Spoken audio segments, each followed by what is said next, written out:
Au demeurant, il y a quelque chose qui m'attriste profondément et qui motive ma chronique du jour.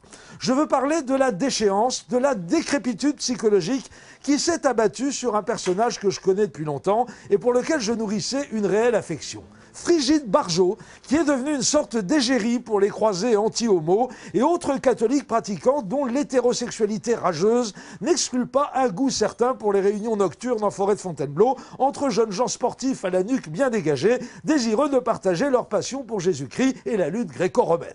Et oui, mes très chers frères, j'ai connu Brigitte Barjot au milieu des années 80, lorsqu'elle-même et sa moitié de casque à pointe, Basile de Kock, fondèrent le groupe d'intervention culturelle Jalon et nous firent nous pisser dessus de rire avec leurs parodies de Libé et du Monde et leur manif déjantée, la première du genre ayant eu lieu lors d'un hiver particulièrement rigoureux au métro Glaciaire et au cri de verglas assassin, Mitterrand complice.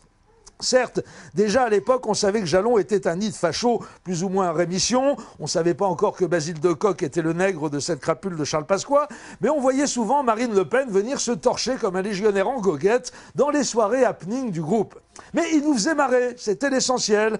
On leur a fait de la promo, moi le premier, quand je travaillais à Culture Pub notamment. Il y avait différents courants dans le groupe Jalon, le courant de droite, nazisme et dialogue, le courant de gauche, socialisme et barbarie, les centristes du Centre démocratique pour le progrès et le développement, le CDPD, les royalistes de restauration rapide, etc., etc. Bref, ils nous faisaient bien rigoler. Frigide Barjot chantait faux dans le groupe des Dead Pompidouze en exhibant sa plastique admirable dans des micro-robes incendiaires à faire se damner un séminariste lefébriste. Et même si je ne la connaissais pas suffisamment pour savoir si elle avait inventé la baramine ou le coup de poing américain, elle était sexy et poilante à la fois et donnait vaillamment la réplique à son hydropathe de mari quand la soirée virait à la bacchanale, c'est-à-dire à chaque fois. Et puis, il y a quelques années, Frigide a rencontré Dieu dans sa version germano-cacochime en la personne de Benoît XVI. Et en quelques mois, elle s'est transformée en vieille bigote toute fripée. Elle s'est muée en militante de la doctrine de la foi, en grenouille de bénitier réactionnaire, mais en essayant de conserver son image de fêtarde, bonne vivante et déconneuse.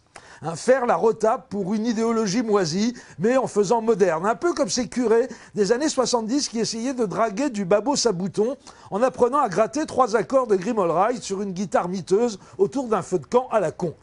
Ça ne marche pas, cher Frigide. Je suis au moins d'accord avec toi sur un point. Le mariage de la carpe et du lapin, ce n'est pas jouable. Tu étais une jeune femme pétillante et sexy, libertaire et drôlatique. Tu aurais pu choisir de le rester, mais tu as préféré devenir Christine Boutin. Désolé pour toi. À lundi.